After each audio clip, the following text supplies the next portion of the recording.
Well, ladies and gentlemen, I think this is what you guys have been waiting for this weekend, right? Finally, Pocket Change Market Report, September 13, 2025.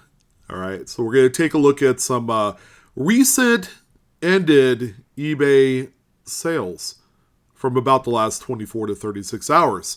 So we generally focus on coins that you can find out there in the wild, whether it's going through bankrolls, I don't know, going through your kiddos,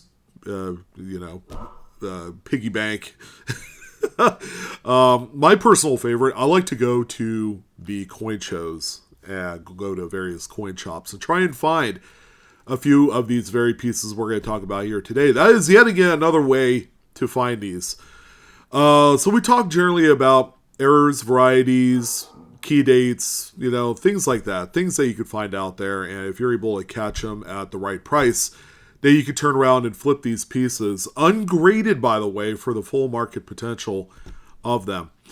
Quick little shout out to Lori Williams, one of my avid viewers, with the $10 super thanks. So thank you, Lori. That was an awesome surprise. And then also, I think it was about a month or so ago, Sheila Art donating $50 in a super chat kind of donation as well through one of my recent videos.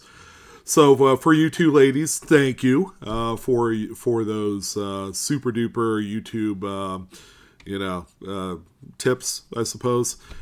So with that being said, okay, I think we're pretty much knocking on the steps of fall season here. Things are going to get interesting. They're going to get busy. Folks are cashing in their spare change. They're rolling them up, sending them off to the bank, which could be a pretty nice opportunity for you guys if you're looking for like new fresh inventory between now and December. We're going to see a lot more flushing of the system at the local bank, so to speak. You're going to see more customer wrapped rolls. These are rolls where you have the opportunity to find things like silver. You find more older coins in there too. So great time just to be a part of the hobby. But we're also knocking on the doorsteps of another big milestone, and that is the 250th anniversary of our country, the semi-quincentennial event coming up here January 1st. We are only a few months away from that. It's going to be, I'm going to say, probably the biggest event, bar none, in our lives. If you're a coin collector, all right. Unless you live through like the bicentennial 1976, this one might end up being one of the bigger events. We're going to see how things shape up. It's my understanding that there's going to be a fair amount of redesign on a lot of the coinage for next year, from Lincoln cents all the way up to the dollar coins. So that's exciting. All right. And big part of that too, we got more shows on tap on whatnot. We have a big end of the month coin show here locally in Sacramento, and we're going to be doing 3 days worth of shows back to back to back on that event. So we have a show coming up next Friday, and then the subsequent Friday, actually Thursday, Friday, and Saturday is going to be that 3-day weekend long event. It's going to be a lot of fun. And you guys, make sure you take part of it. We're going to see just an influx of new type coins, new collections being purchased. Some pretty big coins that we've seen here recently being sold. My wife is getting into the mix. She's doing her own shows as well. Take part in it. Get into the giveaways. We got a lot of great things happening. Save yourself $15 off on me by using the QR code on screen, or you could click into the links we have below in the description box. We'll also have it pinned in the comments section of this video. Come join us. It's a great community, and your boy Blue is going to be front and center there. We'll field all of your questions that you have right on the platform. It's going to be amazing.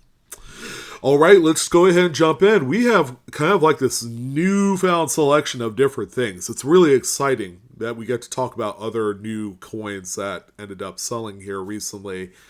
1971 Eisenhower dollar. Yes, it's an S mint mark. It is circulated 40% silver. This is what they call the blue pack Ikes. And that's how you're able to obtain these. So they made them in 71, 72, 3, and I believe 1974. So it's a 4-year stretch. Finding mint errors on these is like, I don't know, trying to find that proverbial needle in a haystack. I mean, you're going to have to look really hard. Someone got lucky here and found this beast. A nice reverse strike through right over the word America. Here's a little bit of a close-up there on the left side. You can see some of that black stuff there. I have a feeling it's grease. They had mentioned that it was a delamination, but looking at this image, I could say for certain that it is indeed a strike-through. The black there is actually some oxide grease still retained on the coin, which is really cool. And then the image on the right is what the quote-unquote blue pack Ikes look like. This is the original government packaging in which these were housed in and then sent off to the collectors out there when they were selling these back in the heyday. So, if you've never seen these before, that's what a blue pack Ike is. So this one here ended up selling for $215. While the coin in itself, is 40% silver. Silver has been on the uptick here recently, over $41 an ounce. These things are starting to shoot up quite a bit as well. On the retail front, people are paying somewhere in that $22 to $25 a piece for these. Was it 19? I don't know. They're all pretty similar in mintage. It's when you get to the proof silvers where I think the 1973 S is the more rare of the 4 dates of that. But in any event, this is pretty cool to see. You just don't see mint errors on these premium packaged items quite like this. And the fact that this one even escaped the mint is pretty wild. Next one that we have here is actually one of those mint bags that you could have bought back in the day of presidential dollars, but it's not just any other presidential dollar. This is the Ronald Reagan bag. Ronald Reagan, I believe, is the singular most desired presidential dollar coin in terms of mint errors. The missing edge lettering, and various other things that you could find in these. I think an MEL Ronald Reagan currently is trading for right around $800 to $1,000. Correct me if I'm wrong, but it's one of the more scarce presidents to find the missing edge lettering variety type. And that could be a possibility in this bag. Now, as you can see, this one was ordered direct from the mint. It's $100 face value. This person had it up for $415 or best offer. A best offer was accepted. However, I wasn't able to capture that number. I even looked on 130 Point and their website's down on certain things. So a best offer was accepted. Could be $300, could be $250. Whatever it is, it sold for way more than face value. I mean, who could have seen this coming, right? The presidential dollar series was, for the most part, kind of like a very select series to collect into. It's not for everyone. It's not everyone's favorite design either. But there are people that love collecting these, because it's a nice, large, deep set. You could collect Philly, Denver coins, San Francisco coins, things like that. But there were a few presidents where if you were looking for these mid-airs, they were pretty tough, and this is one of them here. We haven't seen one of these in a while, but we have a new fresh one here, 2022 Philly Wilma Mankiller. This is the double-sided retain cut die break. It just kind of blows my mind that this thing was even released out into the wild back a few years ago. Man, these things made it up to over $1,000 for the double-sided cut. So you can see the retained cut right above Washington's head. And then also that pretty deep one on the reverse there that goes through that 7-pointed star there on the right side. It's still incredible. They're not $1,000 anymore unless you get like a graded Mid-State 66 version. There's not too many of those, by the way. This one still, however, ended up selling for $374.25. Quick little buy it now hit on this one here. We talk about these on occasion as well. This is a lot of 18 2013B duplicate star notes. So there could be Fort Worth and DC printings in this group right here. I guess they've already been checked over on my currency collection just to make sure that they are duplicate star notes. But yeah, this one right here, this whole pack of them was scooped up for $1,004.89, which comes out to around $55 per note. These things continuing to go up and up and up. They're not staying into the market too long, as a lot of folks are kind of like hoarding these now, with star note production already coming to a close, and all that stuff.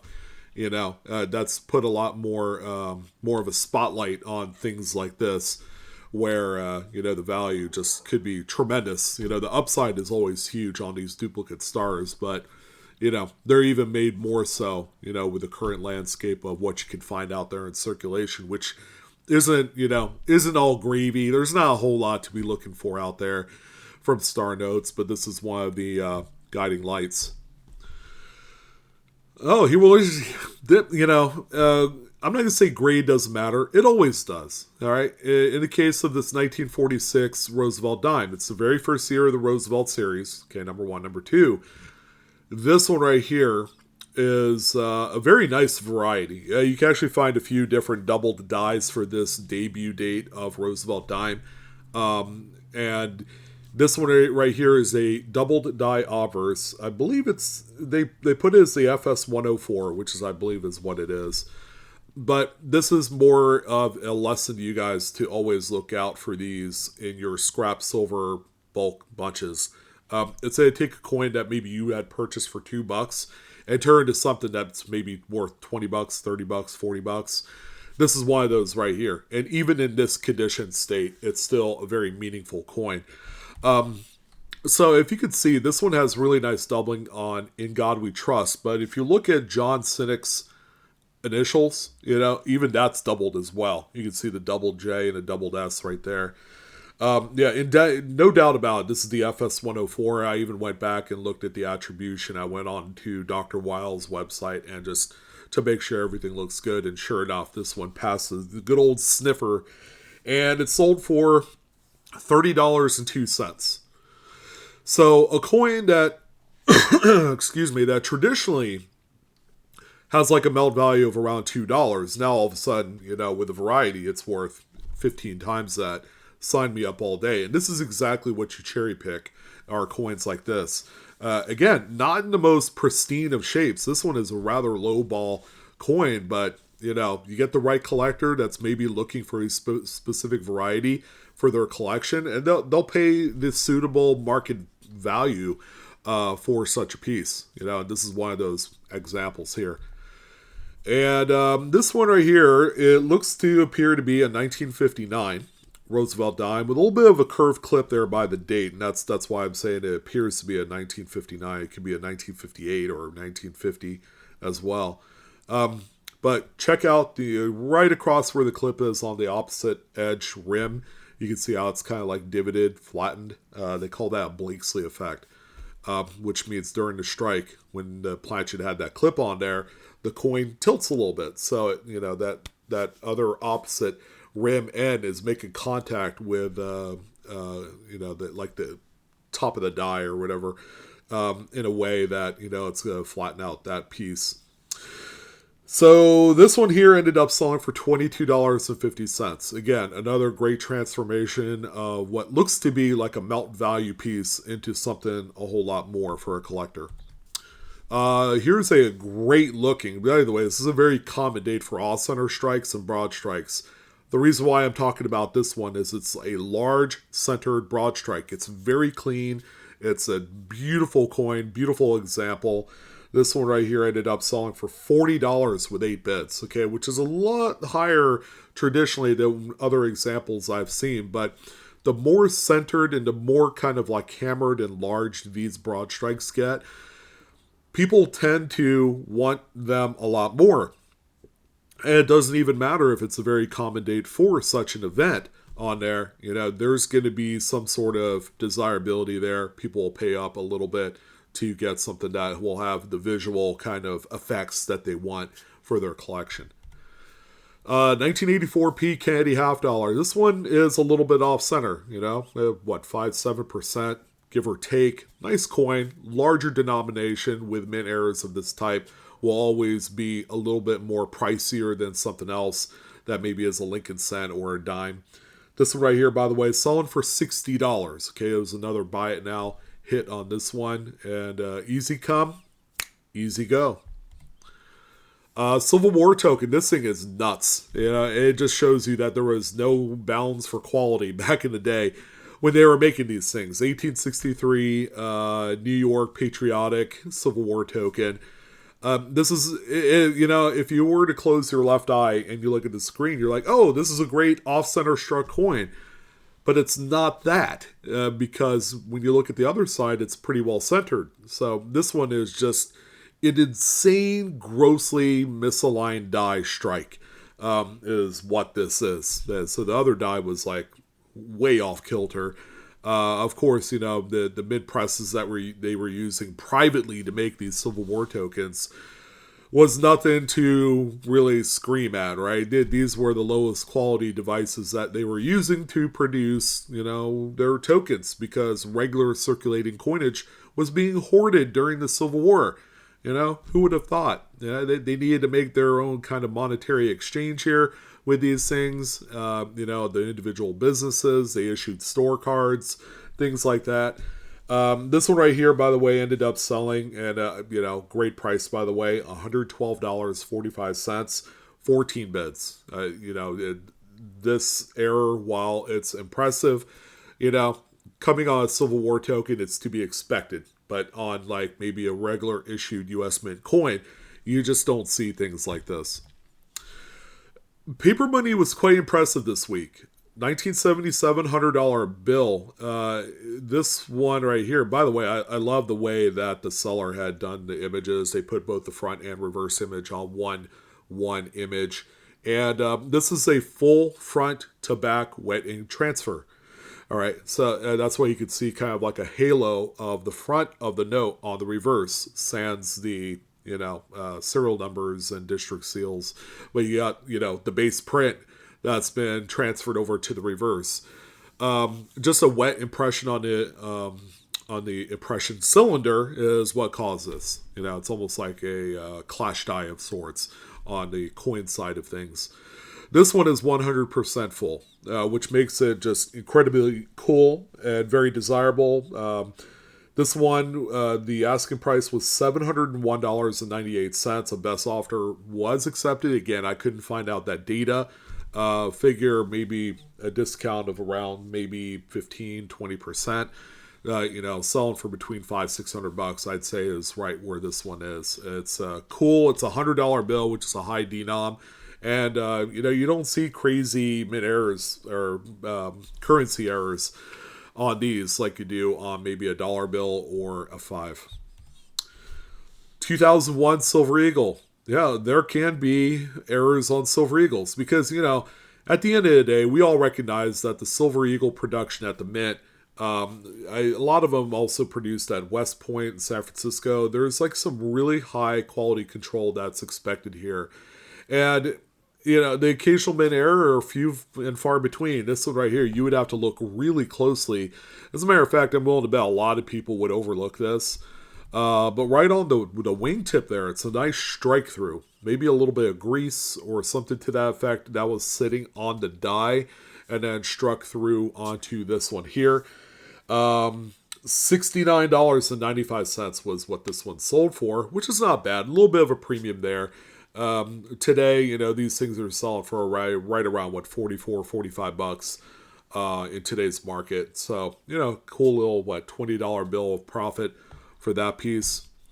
Here's another one here. I think probably from the same seller, a 1969B $10 bill. Okay, same deal here.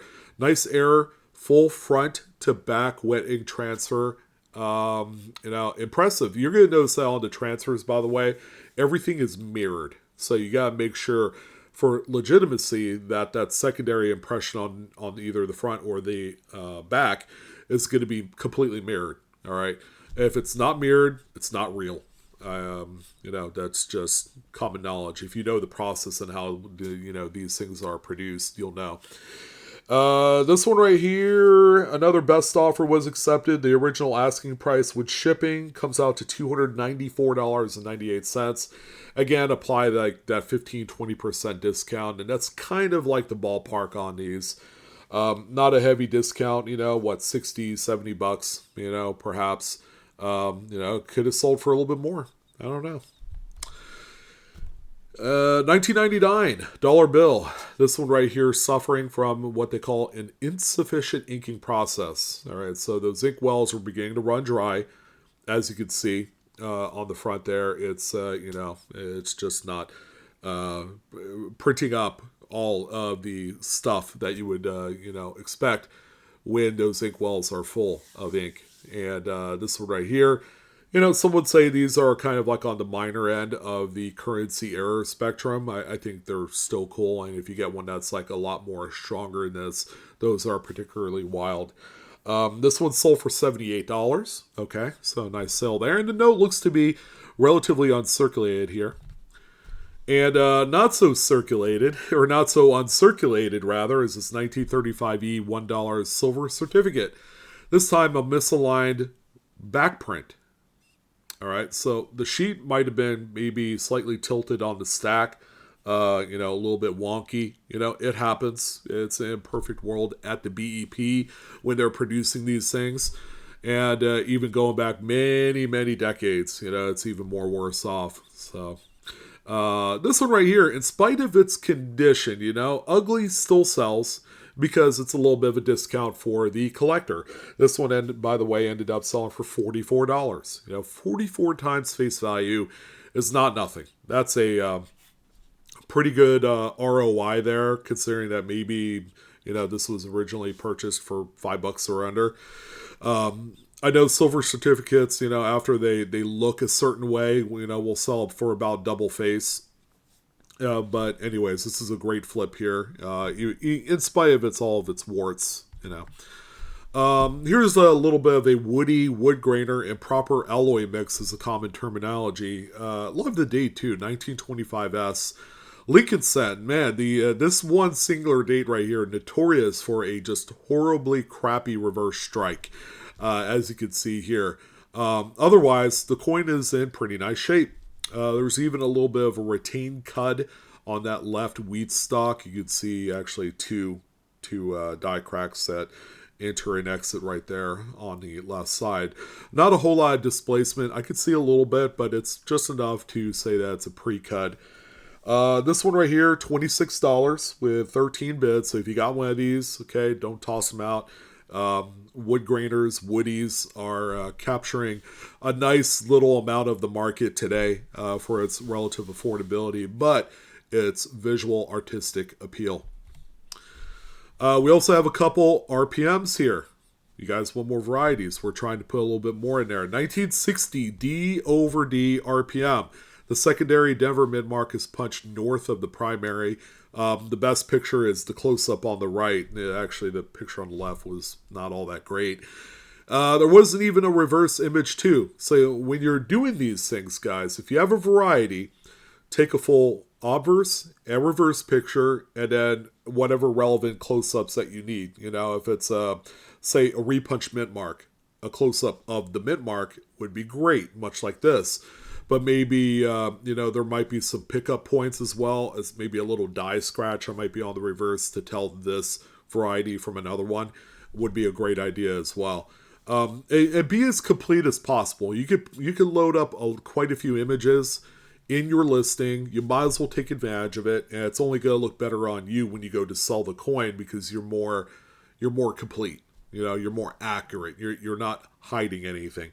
So this one right here is RPM number 13 in the files, selling for $21.94. I'm willing to bet you find this in change. Man, making that $20 bill happen in your pocket is a great feeling. Make sure you're looking at these. Grab your magnifier. Look at every coin. I don't need to remind you, but for the newbies out there, a magnifier is pretty much a necessity in every variety hunter or error hunter's kind of toolkit. So, case in point, I wish I could show you a full obverse and reverse image, but the seller didn't put one up. It's a 1959D Lincoln Cent. Great variety too. It's a real shame. It looks to be a nice shape, nice red color on there, nice uncirculated coin. Yeah, this one is a really wild RPM. I think it's a D over D over D. RPM number 1. I do know that for sure. This one sold for $25.94. Okay, not too bad. With a little casual searching, you could find something like this. And the more of them you find, you sell them back to back to back. You end up, making $100, $200, $300, and you wouldn't even know it, until it's all said and done. Hey, this is cool, 19020 Morgan dollar. Yeah, it looks to be about AU condition coin. Real world value is around $35 with the price of silver today. Yeah, it's got a lamination. That's what that dark swath is across, the front of the coin. Right. It looks like a spike that's going into Lady Liberty's head there. That is a lamination, and when they show up on silver coins, it's like darker. It's black. But in this case, yes, you can find laminations and things like that on silver coins too. Here's a great close-up, by the way, of that D-Lam. And this one right here is sold for $51 with 12 bids. Not a huge amount of profit, but take the $10 and run. And newer currency errors are really scarce. So this is a 2017A colorized 20. This is a current modern model of what we find out there. When we grab money from the ATM, more than likely it's going to be a 17A or a 2021. Okay, this one right here is just miscut. It's miscut like a mofo. I mean, look at that top margin right there. It's like really cut off. Here's the reverse right here, showing that large margin at the bottom. Definitely something going on here that they didn't get the cutting down, and they ended up releasing this note anyways. This one sold for $88.50 with 7 bids. All right, so that's awesome. I mean, we don't traditionally see these, and then when they sell for 4 times face, that's a pretty good return. 1972D Jefferson nickel. A few things going on here. You got those massive, huge cratered strike-throughs on the obverse. The more obvious one you can see right there, right at the tip of Jefferson's chin and going down from there. I mean, that thing is insane. But right where it says Liberty and the date, there's another little one there as well. What's, not to be ignored, it's got the ring of death on the reverse, which is quite unfortunate. Okay, that makes this a problem coin, and this one at one point was probably a roll ender. And that's actually a crimp, a crimp finger that made contact with the coin as it was producing the crimp for the end roll paper. But still, I mean, $34 for this one. It's pretty good. So someone saw the value even with the damage on the reverse, and it's all good. I mean, it's not like that this is a common error anyways, especially of this size of magnitude that it is. For the strike through, again, that could be like grease and dirt and all sorts of crap that was on the die when this thing was struck. Another great RPM. Boy, I've never found one of these, and I could see why. 1968 D over D RPM number 1. I believe this is the FS 501 as well.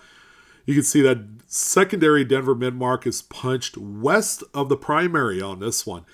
Looks very similar to the 1960 D over D, the FS 502. That one is a little bit more stronger, but this one is just as impressive. And considering it's this date, I think this one has a little bit of a leg up on the cool factor.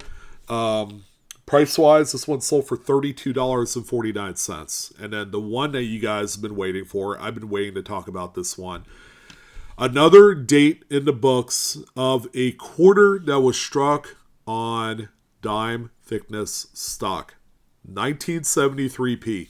First time that I've ever seen this date sold on the secondary market. And it's got the look. Not only that, it's got the weight as well. This one weighing 4.3 grams. The standard weight of a normal quarter. of its normal thickness is 5.67 grams, so it's 1.47 light, which is a pretty big deal. But you can see the overall general weakness in the strike, indicating that this one is indeed a dime thickness stock coin. All right, so yeah, pretty incredible. The sale price $143.99. I'm telling you, for the first time of something, it could have gotten more way out of hand, but I think this one was either a buy it now or they set a minimum bid on this one to help protect the price of it. And at first glance, the coin doesn't even look all that special. The thing is beat to heck, and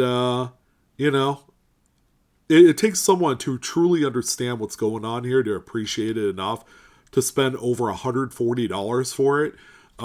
Turning out that it's a really, really cool one-off year type error. I mean, there might be one or two others known to man of this specific date. All we know is 1970D is that one date. And then, I think a short while ago, a few months ago, someone had sold, I believe, a 1965 that was struck on a dime thickness stock. And then here's the 73 here. And there's always you always hear about other people finding similar ones on other dates. Like I think someone said they found one on like a 1971. Another person said they found one on a 1974 quarter. So, and you could find these also on Canadian half dollars. The half dollars that were struck on quarter thickness stock, which is still thinner yet than a standard Canadian half dollar plan. So there you go. Information in this video is for educational use only, not financial advice. Please collect and or grade your coins very responsibly. Never get tired of saying that because it is undoubtedly true. That's going to go ahead and wrap it up for the weekend. I'm your host, Sean, with Blue Ridge Silverhound. Don't forget to like, share, and subscribe. And thank you guys so much for tuning in. Come join us next Friday on Whatnot for our next big show. And we will be back again the following week after that with the big 3-day coin show extravaganza. It should be a lot of fun. So you guys take care. Have a good weekend. Enjoy the hunt. And I hope to see you guys here real soon.